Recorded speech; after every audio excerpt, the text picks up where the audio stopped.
அக்ஷரா அண்ணாமலை நேயர்களுக்கு சதீஷ் ராவின் வணக்கங்கள். இனிமேல் நம்மளுடைய பகுதி மாதந்தோறும் உங்களுக்கு கிடைத்து கொண்டே இருக்க போகிறது. அதில் எந்த டாப்பிக்கில் உங்களுக்கு வேணுங்கிறத நீங்கள் கீழே கமெண்ட்லேயும் கொடுக்கலாம். இன்று நாம் ஆவணி மாத பலன்களை பற்றி பார்க்க போகிறோம். இந்த 2026 மேஷம் தொடங்கி மீனம் வரைக்குமான 12 ராசின்னு இருக்குமே, ஏதேனும் ஒரு வகையில் நமக்கு நல்லது நடந்து விடாதா, ஏதாச்சும் ஒரு மாற்றம் நம்ம வாழ்க்கையில் நிகழ்ந்துராதா, அற்புதம் நடந்துராதான்னு நீங்கள் எல்லாம் ஏங்கிட்டு இருக்கிறது கிளியராக புரியுது.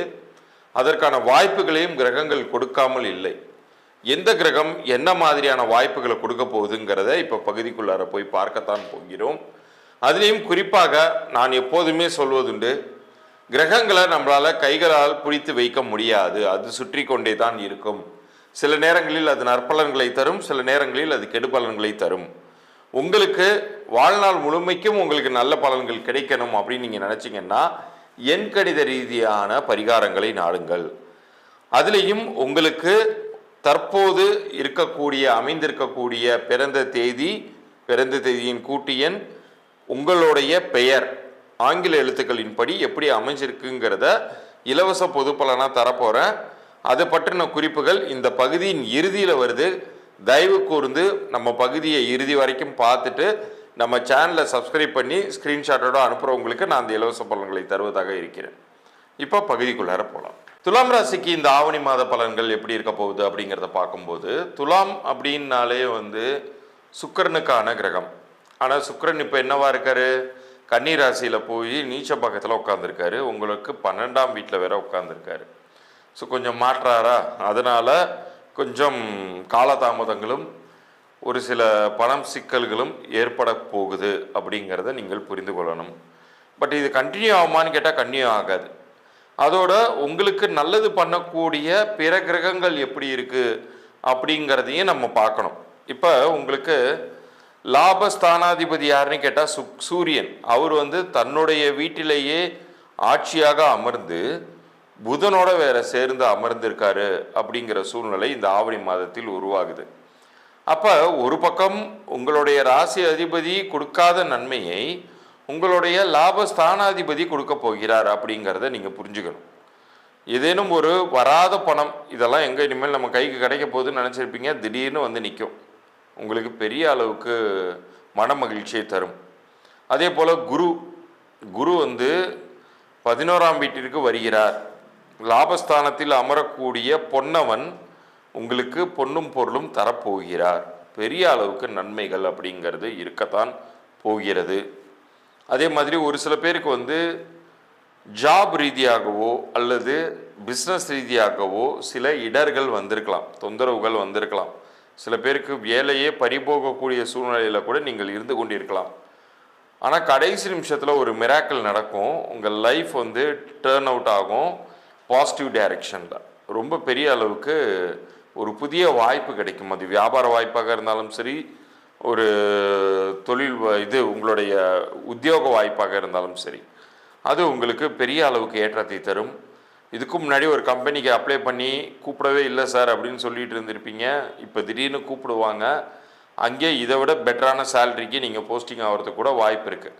ஸோ இந்த ஆவணி மாத கிரக நிலைகளை பார்க்கும் பொழுது எல்லா வகையிலையும் உங்களுக்கு ஏற்றங்களே இருக்குது. எக்ஸப்ட் சுக்கிரன்.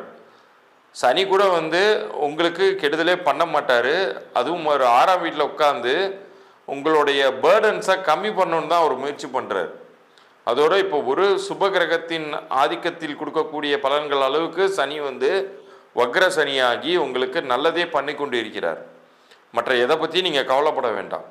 இப்போ இருக்கக்கூடிய சூழ்நிலையில் சுக்கிரன் மட்டுமே நீச்சமடைந்திருக்கிறாரு, 12ஆம் வீட்டில் உட்கார்ந்துருக்கிறாரு. அது மட்டும் உங்களுக்கு சாதகமான அமைப்பு கிடையாது. ஆனால் சூரியனும் புதனும் இணைந்து, அதுவும் லாபஸ்தானத்தில் இணைந்து கூடிய விரைவில் குருவும் அந்த வீட்டிற்கு வரப்போகிறார். அதிசாரமாக கொஞ்சம் முன்னோக்கி வருவார். ஸோ எல்லாமே உங்களுக்கு பெரிய அளவுக்கு ஒரு மாற்றத்தையும் ஏற்றத்தையும் உண்டாக்கக்கூடிய ஒரு அற்புதமான அமைப்பில் கிரகங்கள் இப்போ கூடி நிற்கிது. நீங்கள் செய்ய வேண்டியது எந்த அளவுக்கு உங்களுக்கு முயற்சிகளை கொடுக்க முடியுமோ ரொம்ப உங்களை புஷ் பண்ணிக்கிட்டே உங்களுக்கான முயற்சிகளை ஃபுல் எஃபோர்ட்ஸோடு தாங்க. அது நிச்சயம் உங்களுக்கு வெற்றிகளையே தரப்போகிறது அப்படிங்கிறத உறுதியாகவே சொல்ல முடியும். இது இந்த ஆவணி மாதத்தை பொறுத்த வரைக்கும் மாத்திரமே. ஆனால் நான் ஏற்கனவே சொன்னது மாதிரி கொஞ்சம் லைஃப் லாங்குக்கும் நமக்கு நல்லது நடக்கணும்னா நம்ம வழக்கமாக என்ன பண்ணுவோம், பரிகாரத்துக்கு ஒரு சில கோயில்களுக்கு போவோம். இப்போ நீங்களே கூட இந்த ஆவணி மாதத்தில் சுக்கிர கஷேத்திரங்களுக்கு சென்று வரலாம். ஸ்ரீரங்கம் போன்ற கோயில்களுக்கெல்லாம் போயிட்டு வரலாம். பழமை வாய்ந்த பெருமாள் ஆலயம், அதாவது இந்த திருவனந்தபுரம்னு சொல்கிறாங்க இல்லையா, பத்மநாப சுவாமி கோயில், அது மாதிரியான பெருமாள் தன்னுடைய முழு சுப பலனோடு இருக்கக்கூடிய ஆலயங்களுக்கு நீங்கள் சென்று வருவதுங்கிறது நற்பலன்களை உண்டு பண்ணும் தான், நான் இல்லைன்னு சொல்லலாம். அதே சமயத்தில் லைஃப் லாங்குக்கும் உங்களுக்கு நல்லது நடக்கணும்னா இப்போ நான் அடுத்து சொல்லக்கூடிய பரிகாரமாக கருதக்கூடிய உங்களுடைய பெயரையே நீங்கள் மந்திரமாக்குவது, உங்களுடைய உடலை எந்திரமாக்குவது, இதை நீங்கள் செய்து கொண்டீர்கள் என்றால் உங்களுடைய லைஃப்பில் எல்லா காலத்திலையுமே உங்களுக்கு நன்மைகள் அப்படிங்கிறது நடக்கவே போகிறது. அதனால் இந்த காலகட்டம் அப்படிங்கிறது ஒரே ஒரு கிரகத்தின் கையில் மட்டும் பிடிபட்டிருக்கு. போக போக அதுவுமே சீராகி நல்லதே நடக்க போகிறது. இப்போ நான் அடுத்து சொல்லக்கூடியதையும் கவனமாக கேளுங்க. 9ஆம் வீட்டிற்கு குரு வந்திருக்கிறார், உச்சம் பெற்ற குருவாக இருக்கிறார். வேற எதை பற்றி நீங்கள் கவலை பண்ணணும்? உச்சம் பெற்ற குரு, அதுவும் பாக்யஸ்தானத்தின் அவர் உச்சம் பெறுகிறார் அப்படிங்கிறது, அங்கே உட்காந்துக்கிட்டு உங்கள் ராசியை பார்க்கிறாருங்கிறது பலம் நழுவி பாலில் விழுந்த கதையானதை ரொம்ப ரொம்ப ஒரு மனதிற்கு இனிய நிகழ்வுகளை உங்களுக்கு நடத்தி தரப்போகிறார். பொருளாதார ரீதியாக பெரும் முன்னேற்றத்தை தரப்போகிறார். அதே மாதிரி இந்த 5ல் சனி நிற்பது அப்படிங்கிறது மட்டும்தான். ஏன்னா பஞ்சமஸ்தானம் அப்படிங்கிறது ஒரு புனிதமான ஸ்தானம், அது பூர்வ புண்ணிய ஸ்தானம்லாம் சொல்லுவோம். அந்த வீட்டில் சனி நிற்கிறதுங்கிறது ஒரு அசுப கிரகம். அதோட இவ்வளோ நேரம் நீங்கள் பார்த்தது ஆவணி மாத பலன்கள். இந்த 2026 ஆவணி மாதத்தில் உங்கள் வாழ்க்கையில் என்னென்ன நிகழ்வுகள் நிகழப்போகுது அப்படிங்கிறத தெளிவாக கண்டு கழித்திருப்பீர்கள். நான் ஏற்கனவே சொன்னது மாதிரி இப்போ எண்கணித பலன்கள் உங்களுக்கு நான் இலவச பொது பலன்களாக தரேன்னு சொல்லியிருந்தேன் இல்லையா, அது பொது பலன்கள் மறுபடியும் அழுத்தம் திருத்தமாக சொல்லிக்கிறேன். அதில் உங்கள் பிறந்த தேதியின் குணாதிசயங்கள், உங்களுடைய பெயர் ஆங்கில எழுத்துக்களில் கீழே தெரிகிற என்னுடைய வாட்ஸ்அப் எண்ணிற்கு நம்ம சேனலை சப்ஸ்கிரைப் பண்ணி ஸ்க்ரீன்ஷாட்டோட அனுப்பிச்சிங்கன்னா ஒரு 3 நாட்களுக்குள்ளார உங்களுக்கான பதிலை நான் அனுப்புகிறேன். தயவு செய்து யாரும் கமெண்ட்டில் போடாதீங்க. கீழே தெரிகிற வாட்ஸ்அப் எண்ணிற்கு உங்களுடைய பிறந்த தேதி, உங்களுடைய பெயர் ஆங்கில எழுத்துக்களில் மாத்திரம் அனுப்புங்க. நிறைய பேர் சர்டிஃபிகேட்டில் இருக்கிற டேட் ஆஃப் பர்த் அனுப்பிச்சிட்டு என்னோட ஒரிஜினல் டேட் ஆஃப் பர்த் இது சார்னு அப்புறம் அனுப்புகிறீங்க. தயவு செய்து டைரெக்டாக உங்களுடைய ஒரிஜினல் டேட் ஆஃப் பர்த் மட்டும் அனுப்புங்க. சர்டிஃபிகேட்டில் என்ன இருந்தாலும் அதை பற்றி கவலைப்படாதீங்க. உங்களுடைய ஒரிஜினல் டேட் ஆஃப் பர்த் மட்டும் அனுப்புங்க. யாரெல்லாம் வியாபாரம் நடத்தி கொண்டிருக்கிறீர்களோ உங்களுடைய வியாபார பெயரையுமே கூட நீங்கள் இது போல் அனுப்பி சரிபார்த்து கொள்ளலாம். உங்களுடைய வியாபார பெயரையுமே ஆங்கில எழுத்துக்களில் தான் அனுப்பணும். உங்களுடைய குழந்தைக்கு நீங்கள் பெயர் வச்சுருக்கீங்க, நியூ பார்ன் பேபியாக இருக்காங்கன்னா குழந்தையுடைய பிறந்த தேதி, பிறந்த நேரம், உங்கள் குழந்தைக்கு நீங்கள் வைத்த பெயர், இந்த 3 தகவலையுமே எனக்கு அனுப்பிச்சி விடுங்க. மீண்டும் அடுத்த பதிவில் சந்திப்போம். நன்றி, வணக்கம்.